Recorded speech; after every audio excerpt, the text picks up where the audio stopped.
Hello, welcome to Renewed Hope After Loss. I'm your host, Kelli Sheumaker. This podcast is about having real conversations about grief, loss, healing, and hope after life's toughest moments. Today, I have a really special guest, Diana Newton. I met Diana at probably one of the toughest times in her life, and I was honored to walk that journey with her, and we've become friends. And I just want her to share her story. Her story is one of tragedy, but also courage to continue and to begin again and hope. So I just want to welcome Diana to the show. And I'm just so happy to have you on this podcast. Thank you for having me. Yes. Please take us back to that time. You can either start where I met you or before that. What brought you to that moment and what happened? So I don't remember exactly when you and I met, but it was probably around 6 months or so after my late husband took his life. It was during a really bad time for everyone. He was not himself, and he had decided that he was also going to burn down the house. And so it seemed like in one day I lost everything. And even though I had been, surrounded by friends and family and people that loved me, I was still searching for healing.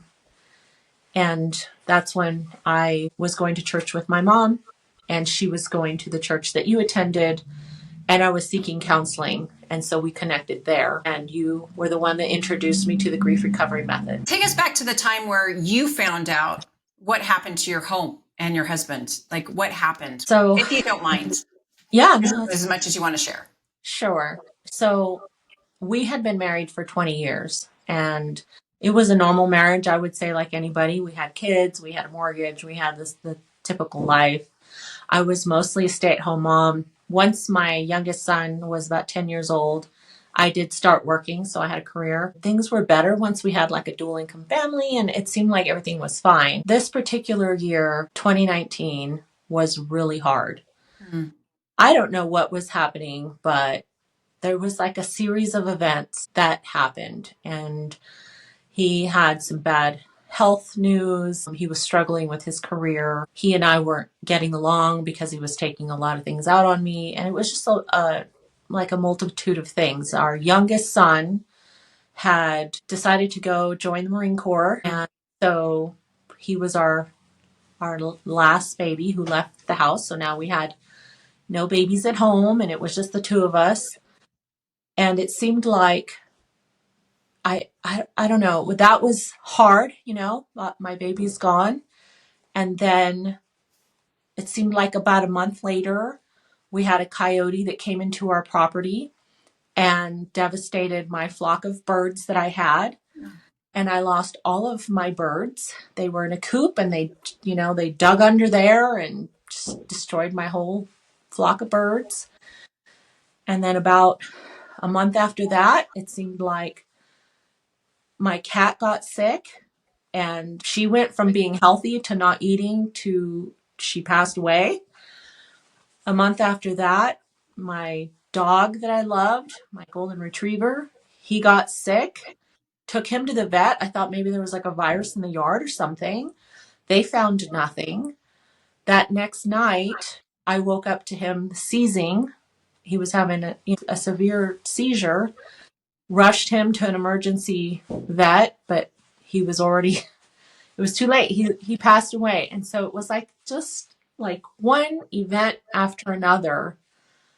2019 was awful. And then, so, my husband and I were just in this really bad place by the end of all these events.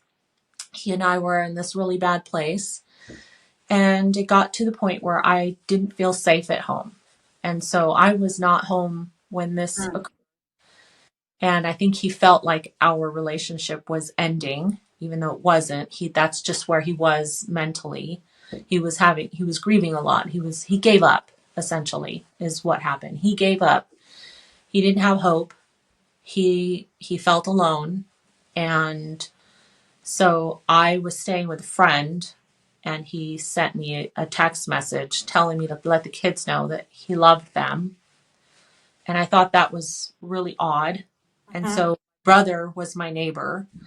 And so I texted my brother and I said, hey, could you go check on him? And so at the same time, I called for a wellness check so that somebody could go knock on the door and just make sure he was all right, because it was weird. And as my brother and my sister-in-law were walking down the street to go see him, the house exploded. And so, of course, fire and rescue responded, and police went and investigated and found him in the backyard where he had taken his life.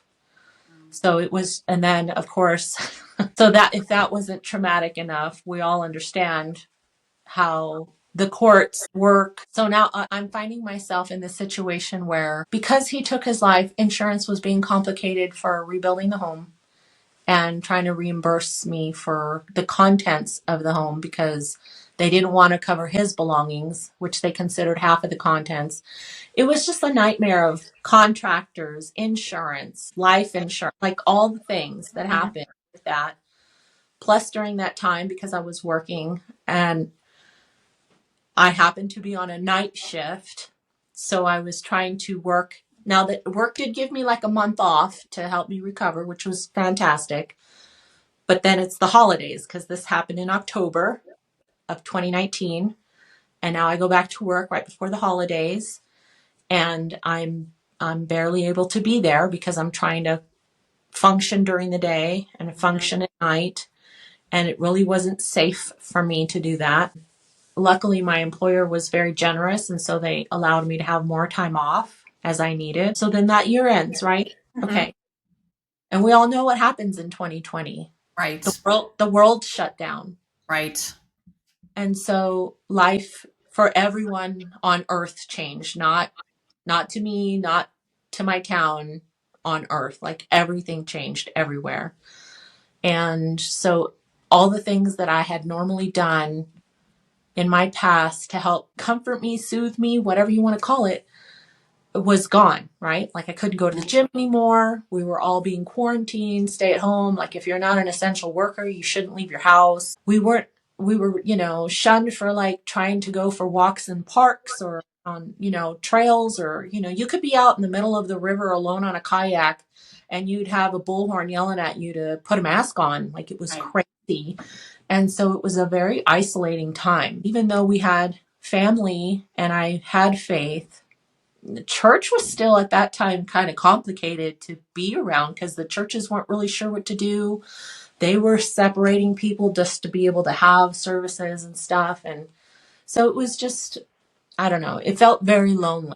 It was a very lonely time of my life. And when I really needed people, when I really needed my church family and counseling and all that, it felt very far away. And so I personally, I found it difficult to cope with all the things that were happening and still trying to keep my job, still trying to build this house, still trying to deal with this whole new world that we were all living in. Yeah. And one of the struggles was, while I was trying to build my house, there were so many delays because of material, because of manpower and quarantines, and there was nothing that could be enforced because this was on a global scale. It wasn't my contractor, it was just life at the time. So it was all just very, Yeah. it was a lot. Thank you for sharing. I've heard this story a few times and it still gets to me every time. But one of the things that it makes me think of is that we all wish that things happen just once at a time so we could deal with that one thing. And here you are. I mean, you have not just the big event of losing your husband and your house and all of your belongings, but you also have the things that came up before that. The chickens and your cat and your dog and just the trouble in the relationship, you know, and then you have on the other end of it, you have the COVID and dealing with all of that and building your house and trying to rebuild your life. Often grief happens there's a lot of things that happen all at one time. And grief is not just the death of a loved one or your house burning down, but it was all that stuff before and after that accumulated and actually intensified all of your grief. Was it hard to, during that time, to You had your friends and family, except COVID, you were separated. But was it hard to kind of articulate that, yeah, I mean, you have all this loss of your house and all your belongings and your husband, but there's all this other stuff, and it's hard to name all that other stuff, the COVID stuff and being isolated and not feeling connected to community. Was it hard to name that stuff at that time too, that was affecting you as well? I mean, absolutely, because it's one of those things where, like, if you don't experience it personally yourself, it's hard to articulate what's going on in your life because it feels like you don't have a moment to process one grief until, when another wave hits you, right? Like you're just like in this constant state of despair almost, right? And so it was really difficult, even though my family was very supportive. It's like, how do you keep saying the same thing every day, telling the same people that your heart is still broken every single day, and not just feel like you can't heal, you can't move on, you're kind of stuck in this capsule of grief. Like you can't take that to work with you, and you can't just walk around not functional, right? Like the mortgage isn't going to get paid if I don't go to work, and lights don't get stay on if you don't go to work. So you have to show up and you have to focus and you have to put on this face and you have to do all these things. And I don't know, it was really hard. It was really hard because you're just like holding it in or holding it back, and you're just like on this little thread that when somebody asks you, how are you doing, are you okay, you're in that space of, I could just break down and start sobbing, or I can just, I'm all right, thank you for Yeah. asking, because if it comes out, it's gonna come out. During that time too, were you just sometimes just going through the motions of life, like not really living, but just kind of surviving, just kind of going through and trying to get to the next moment without losing it, but also just there's like for me, there was like a numbness, when you're going through that, there's like sometimes a numbness because you just have to get through and continue sometimes. So one thing that I have found for myself personally, and I'm sure a lot of people can relate, is especially during this time, I found it extremely hard for me to stay on my diet. That I was so, like, I was on a really good diet for my body. I was very physically active, like at work. I walked a lot. Like I said, like I went to the gym and I took very good care of myself. And I got to this point where I just didn't want to say no. Like everything else in my life was gone. And you know what? I was going to drink that glass of wine. I was going to have that piece of cake. I was just, whatever little thing I could find joy in, I was just going to do it. Now, I didn't do any self-harm. I wasn't like doing drugs or anything dangerous, right? Like I wasn't thrill seeking or anything like that. But I had a hard time saying no. So I deliberately sought out things like traveling to Texas because they, as terrible as it sounds, they were free. Texas was open and they were open for business. And so I found myself escaping. That's how I dealt with it a lot, was me behind the wheel, an open road, and some retail therapy, like Starbucks or what, like silly things to just, I don't know, feel like I could live my life. So what brought you to the point where you and I met? You said that you went to church with your mom but what was that point that you're like, hey, I need to reach out and it's okay for me to ask somebody for help? Or, what was that moment? What was it like? What motivated you? What was that hope? So the hardest part for me was to work. Felt like I was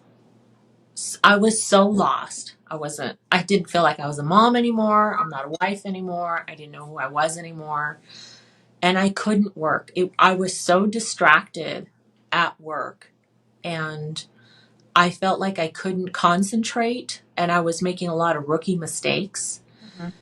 And that was one thing that I prayed about it a lot. And I was like, I can't do this anymore. I ended up quitting my job because I couldn't do it safely and I couldn't focus. I was having emotional times, and it would take me a long time to recover, put my face back on and get back to work. It was awful. It was bad. And so I knew I wasn't okay. I just wasn't okay. And I didn't know if counseling at church would help me, but I almost felt like I needed somebody to talk to that wasn't my family Mm-hmm. because they were close to my husband, right? Like we were married for 20 years. So they all knew him so well that I didn't want to hurt them Right. by sharing my grief and having them see me that way. And so I went to my safe place. I went to church and Mm-hmm. I sought counseling. Yeah. Yeah. Yeah, just for everybody to know out there, what I do is the grief recovery method. It is not counseling. It's a educational program with a therapeutic base. I mean, it's an action oriented program. Please follow me if you want to find out more about the grief recovery method, but it's the only evidence based program in the world that actually has proven results to help people actually recover from their losses in their life and all different kinds of losses, not just death. So that's just a little side note because I just wanted to be upfront that I am not a counselor, certified and trained by the Grief Recovery Institute to do the grief recovery method. So I just want to put that out there. But yeah, and I'm so glad you brought that up because, like I said, I went to church seeking counseling. Right. I was introduced to you. You explained that very thing to me. And I just thought, oh boy. I love the honesty. Yes. Like, I was like, I came here for prayer. I didn't understand, right? I had never heard of it. It wasn't something I was prepared for, I would say, right? You introduced this to me. And so I was just at a place where I was like, you know what? Yes, like sign me up. I want to hear more. I'm open to the process. Yeah. So when you first started the process, I know because you and I've talked about it, but at the beginning of the process, most people, I'll just throw this out there, most people kind of just want to be healed right away. So when they start the process with me, what was your first reaction? Because it wasn't that positive at first. Well, you don't understand how this method could be beneficial. Like I said, I'd never heard of it before. Right. So it was just kind of like, I don't know, being introduced to a new diet fad. And you're just like, oh, great. I just didn't know. And when we first talked about it, and you were saying that, it's a process, it's a method, and explained it to me and everything, I was open to it, but I was really skeptical. I was like, I'm going to do this, but like, I don't know. Yeah. And then, I downloaded the book so that I could do the audiobook. So that was awesome. And then when I started to listen to it, I was like, and it's really good because in one way, it slows you down to where you understand this one section at a time and you don't jump ahead. You have to take this bite, chew it really well, and think on that process one step at a time. And that was hard because I wanted to get to the end of the book. Like you said, I wanted to be done. I wanted to just read the book and be done. But that's not how this works. You really need to start from the beginning, take the time, and do one part at a time. And if you just do that, if you just commit to that and stay open to that, you'll get there. Yeah. It is, I would say, the first couple sessions, it's a little. Yeah. A little tough. It's a little because you get impatient. The first couple sections are really education and talking about how we've dealt with grief in the past. We've got to know what our old tools are and whether they work or not. Because you can't change unless you know what you're doing and whether it's working or not. And so that's hard for people because even me, I just want to get to the end. I just want to be healed. So I don't want to go through the process. And the process is not fast. Like you said, it's slow. It's only 7 sessions for a one-on-one or 8 sessions for a group. So it's really not, months and months, years. But when you're in it, you're like, can I just get to the good stuff? Mm-hmm. It's almost like when you go to church and you want somebody to pray for you and you want that miracle, right? You want that instant, I talked to Jesus about it. So I should be good now, right? You want that. And so when you do this method and you're still kind of wanting that same instant gratification that we all are accustomed to. And no, you actually have to take a minute and just slow down just a little bit. Right. So when we were meeting, was there a moment that you're like, oh my goodness, I think this might work and it might help me? I mean, were you like in the middle of it or towards the end? I mean, honestly, where was that light? Was it at the last session? I mean, it could be the last session. Was there a moment that you're like, hey, I see the light. I see some hope? Honestly, the graph, I would say. That was a really eye-opening moment for me personally. And I was like, oh my gosh, I'm not crazy. I have been through some things. And that's when I knew I was like, okay. So the moment where you look at your life and you see all the losses, that's kind of the moment where you're like, hey, this has impacted my life. Yeah. Yeah. Yeah. And I guess it wasn't even because a lot of this isn't to like, you're not showing this to anyone, right? This is for you. This is for me. Mm-hmm. And so it validated things for myself. It didn't matter if anybody else thought I was being ridiculous or emotional or she's just, whatever. Like, no, these were like a series of really bad events that hurt me personally, deeply, that I've held on to for a very long time. And I've never had an opportunity to just stop and reflect on these things in my life. It's like, wow, now I have an opportunity to deal with it. Yes. Like, wow. Yeah. Did you realize that some of those losses from your past may still be impacting you? That they didn't just disappear? Was that strange? Did you realize that during the process? Yes, because even though I've had lots of losses and things throughout my life, I was still holding on to grieving for my son, who now he passed away in 2011, but he passed away on my birthday. And that I've carried all these years. So it's been a while now, but even just my birthday was on Tuesday as of this recording. And I went on a motorcycle ride and I cried it all out in my helmet. So it's still sad to me. I still reflect on that, but it's not the same. But I did, like you're saying, I did notice that there was some grief that I was holding on to that was still really making an impact on my life. Not just a sad memory, but it was actually impacting my current way of grieving for things, the way I handled things moving forward, the decisions I made moving forward or whatever. Thank you so much for sharing all that. Right now, how is this changed your life? Tell us about your life now and what's changed since you and I met. This was a couple years ago. I mean, we met in 2020. So that's 5 years ago. Wow. I can't believe it's been that long. But since 2020, after we finished, what's changed in your life? Well, a lot of things. I did really have a lot of relief being able to get it all off my chest and not just to go through this method and discover all these losses that I had in my life, but we actually decided to take a step back from my current situation and deal with the loss of my son that I had just mentioned, because that was so profound for us that we were like, okay, hold on, let's back up, let's deal with this first. And then I came back to you and said, okay, now I'm ready to deal with what's happening now in my life.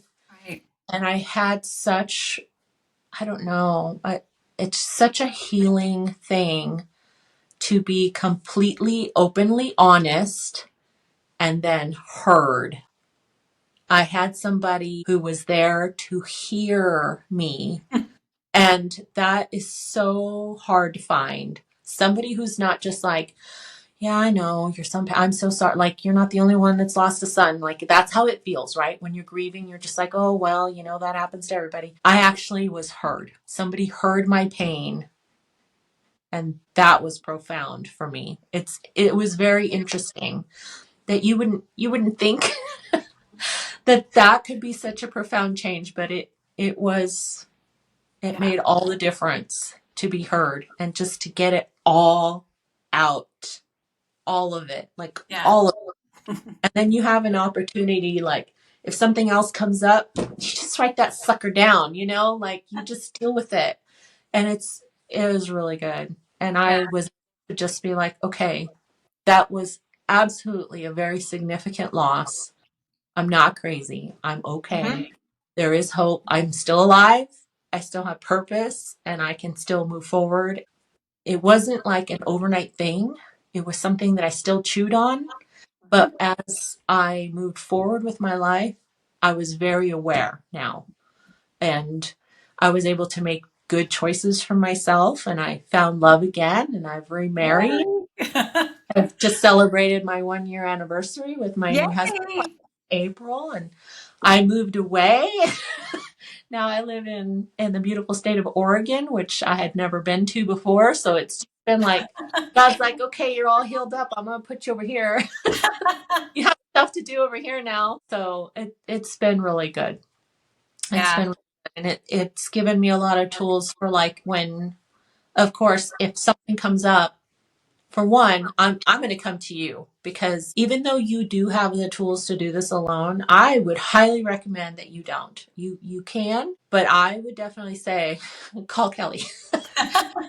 Do it with someone. Do it with somebody Yeah. who can hear you, somebody that looks at you in the eyes, helps you understand the process because even though you read something, when you actually go through some of the steps, you're really good at redirecting how it's supposed to be done because we want to say certain things and you're like, oh no, don't blame yourself. And so that's really an essential part of it, I think. And you need somebody to kind of help guide you with that, I think is real important. Yeah. Yeah. So I teach the tools and I can teach them in those 7 sessions if it's a one-on-one, and then you can take them and do them by yourself, or you actually need to do them with somebody that is safe, somebody that doesn't judge, analyze, or critique you because you're sharing your heart. Or like you said, you can come back to me anytime. I love being able to help people really dig deep and find those things that are still hurting them that we often don't know what's hurting us. Right. If you're anything like me, I'm really good at this. I get pain and I stuff it down so hard so I don't have to feel it. Well, it's not like it disappears. It's there and it comes out. For me, it comes out in anger and usually all over somebody who doesn't deserve it. So we want to work on those so that you don't explode over people that don't deserve to be exploded over is kind of the thing.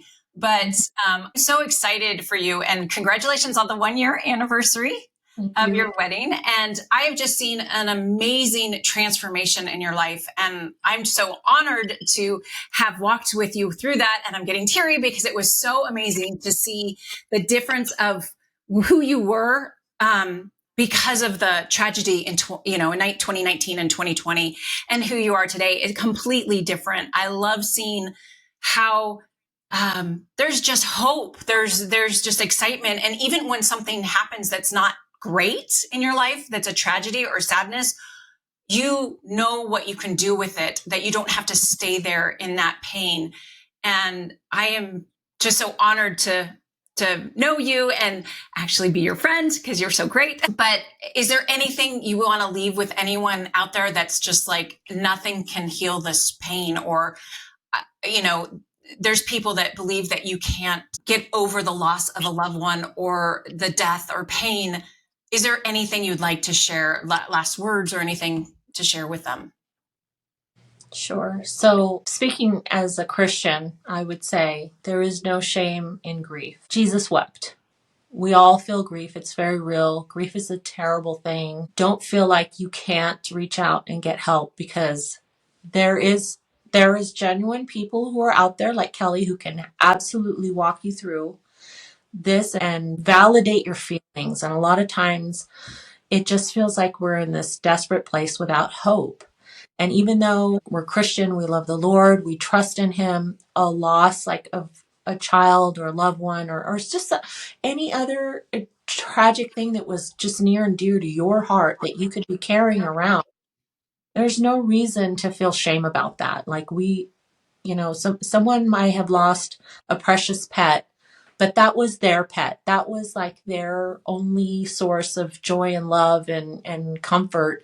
And when that pet passes away, some people wouldn't really have a lot of compassion for that, but you need someone to talk to. You need to have a way to get that out. And so please seek help and don't feel shame or bad, you can, it's okay. Get Yeah. some help.